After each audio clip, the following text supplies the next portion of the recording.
really hate that that girl died, but she had a choice to be hate there that day. Because I want to come back. Heather Heyer is a black nigger. Our message right now is that whites in America need to unite and start coming together just as the blacks are doing when they do the NAACP. You have the Mexicans, they're uniting under La Raza banner. The Jews have always had the ADL, and to me, white people have always had the Ku Klux Klan, the loyal white knights of the Ku Klux Klan, and we're not going nowhere. We've been here 150 years, and the Klan will be here 150 more. Well, I would say that my message to people is to be proud of who you are and your own culture and heritage, and, you know, love your own people is my message. You agree with all that, sir? I agree with all of it. It's like you don't see sharks, you know, hanging out and breeding with trout, you know, but the interracial mixing, I don't agree with. I mean, white people should encourage white people to be with white people. I don't consider myself a white supremacist. I consider myself a white separatist. You know, the thing is, and again, with the network you guys had, and I was telling you about Bill Wolfels and Virgil Griffin I've interviewed, Reverend Beasley. That's where we came from, is Virgil Griffin. You came out of Virgil, out of Mount Holly? Yes. Come out of that yeah, well, I knew Virgil. We've been around for 20 years. Yeah, Reverend Charles Beasley. Out of Charlottesville. Is Beasley still alive? He's in an old folks home. Yeah, because I saw him at the bank a few years ago. Yeah. But I've interviewed them when they've had their stuff on. So as it relates to, and you said that what we saw in Charlottesville, you know, is there a way of getting your point across peacefully? You know, in other words, to be honest with you, every time we do a public demonstration, just like we did one July 8th. Our people in Charlottesville, Virginia, our people did not throw punches at people, was not hollering at people, did not provoke them to come over and attack them. They wanted to fight with them. We were there to send a message about our history, and we wanted to fight for the statue and white rights. And truthfully, what happened in Charlottesville is completely Antifa, the protesters' fault. The anti-fascists come to every rally and cause trouble. Nothing up there would have happened in Charlottesville over the weekend if the anti-fascists would have been kept under control by the police. Yes. Who do you blame? Do you blame the folks that allow the two crowds to get too close to each other? Do you blame a lack of security on the part of the police? It's lack of security. They should never let the anti-fascists. That's like putting, the Klan and the Black Panthers in the room together. We're going to try to kill each other. The police should have known that the anti-fascist is the sworn enemy of any white separatist, and they just let them get too close. And the anti-fascists, they're always the one to start it. They bring bottles of piss. They're filthy communist people, is what they are. They're communists. Most of them live in their mama's basement and sit back and get stoned all day. None of them own any property that will amount to a hill of beans, and that's what the anti-fascists are. They're a bunch of degenerate drug addicts. Yeah. And all they think, when they come to a protest, they're not there to say, hey, we don't like you, the KKK. They're here saying, hey, let's fight, let's get it out. That's what they're there to start. When we come there, we don't have intentions to start fighting. We want to do our speeches and wake up people and express how we feel about things. And they keep interfering and provoking people. And I hate that what happened in Charlottesville with the hitting and people attacking people.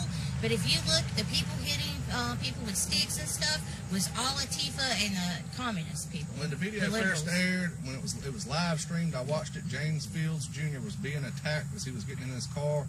I don't blame him for hitting them people. I mean, if you're in a panic situation when you're being attacked, you're going to stomp the gas, and that's exactly what you're trying to get out of that area. You're trying to get out of there. I mean, you don't want to be in that situation anymore. You don't know if they're going to damage your car or try to stab you.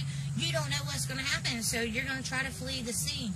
And I just really hate that that girl died, but she had a choice to be there that day. Because I want to come back. I know the message you left for me yesterday, and even the message on your voicemail, where you guys praised Fields. I praise it because the girl, I found out later on she was a part of the anti-fascist communists, so when a couple of them die, it doesn't bother us. They're always attacking and messing with our rallies. 9 times out of 10 when we hold a rally, our members don't get hurt. It's like they wait for when everybody leaves, and then they walk around looking for just random whites with a Confederate flag. They'll attack that person. Yeah, people in the crowd. Yeah, they're always attacking the people in the crowd who they think are white supremacists. The true racist is the anti-fascist movement. All right, let me ask you this question. I just want to play role reversal just for a moment, just to be devil's advocate and get your side of it, which is, how is it you feel at this point in 2017 that your rights are being violated? Absolutely. Look what they're doing to our heritage now. I mean, it's plain. It's in the news every day. It's happening every day. You got it so bad in America now, they're trying to take down the Confederate monuments, which is a part of American history.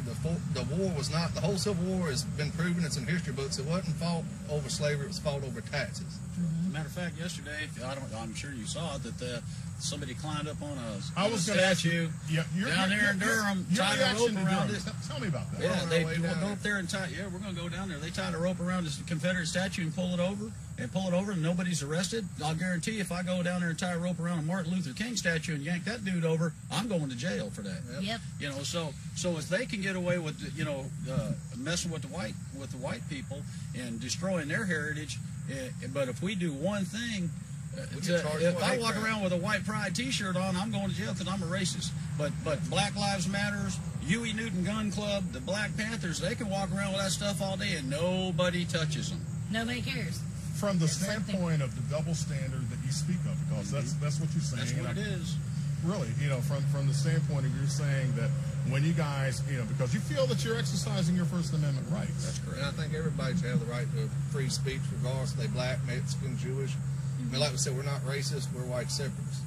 I don't want to see nobody a slave, I don't want to see nobody being oppressed, but everybody should have the right to be proud of their race and culture. How did you all feel that President Trump handled this? I think he done a good job. Truthfully, I think that regardless of what Trump feels, he can't say, well, I side with the KKK and Nazis. And he can't sit there and say, well, I know that it was Antifa that, caused the violence and started this and knocked the barriers down. You were cool with what he said on all sides at the beginning, right? Yeah, I mean, he's got to say what he's got to say. He's got to say what he's got to say. He's got to be politically correct in office. And that's a shame that that's even a term in America, politically correct. But that's kind of where he was standing, in my viewpoint. Yeah. You think somebody put him up to it in his staff or whatever? I'm pretty sure he had a lot of I'm pretty sure that he is really disgusted of the violence and what happened. I'm disgusted because the cops did not do their job and let Antifa and everybody run wild like animals out there and thought that nothing was going to happen. We've seen people out there with communist red flags, and that just sickens me to see that. This is America. This ain't Russia or nowhere else. This is America. Big poles with communist red flags on them, so that's kind of sickening. Were you all ever afraid? No, I'm not. Me and him, we have been actually going to these pup marches for 20 years. As you said, that you knew Virgil Griffin. Oh, yeah. He was our Imperial Wizard. He's led marches all over. He over. in the gas station, all right? Yeah. So, all right, couple other things I'll ask you, and that is, and the message you left with me yesterday, you basically said, hey, I'm you all are concerned that this violence may happen again. It will. Oh, yeah.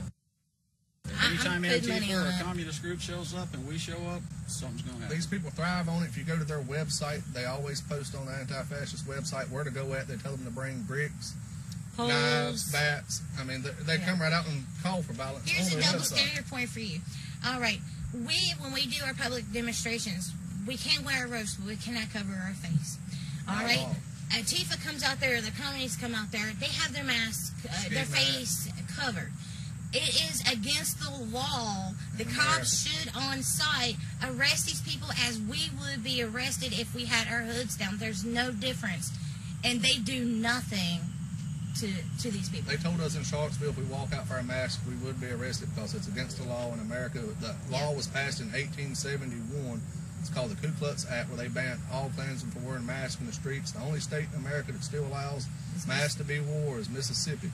So people keep saying the media's got this thing where they say, well, the Klan hides behind its mask. The Klan ain't hid behind its mask in over 75 years. Yeah. From the standpoint of, because I'm sure that as you look at the where the messages gets blurred with alt-right, which is, and Senator Orrin Hatch basically said, look, my family fought against that Nazi flag. I mean, do you guys come to their support? Do you push away from it? We sort of stay away from the neo-Nazi scene. We've seen enough of it when we were younger. Being around Virgil, I mean, we did have a lot of neo-Nazis that would come to the meetings. We support some of their beliefs, but some of it's just, they're more violent than we are. In my eyes, the Nazis are way more violent. So we sort of stay away from them. We prefer being around Klan, and that's it. And I guess the final thing I'll ask you, based on what we saw here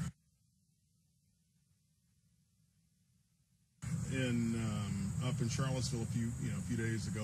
You think we need a cooling off period in some regards, or said you guys are heading to Durham? Is it going to be ratcheted up, or? We're going to try to see what goes on down there. If we can get a permit to march through there, we will. It's up to the city officials whether we get the permit. So.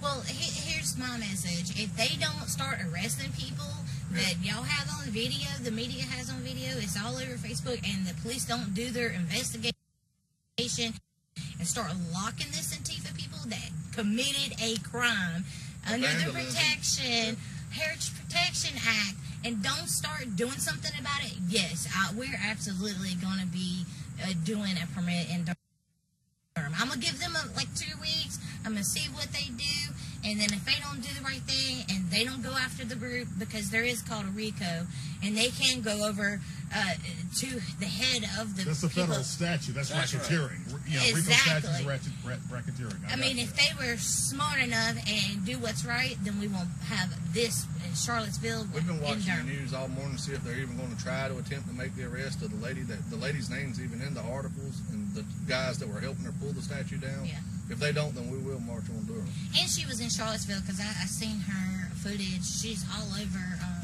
footage on YouTube, so I might try to help identify her myself.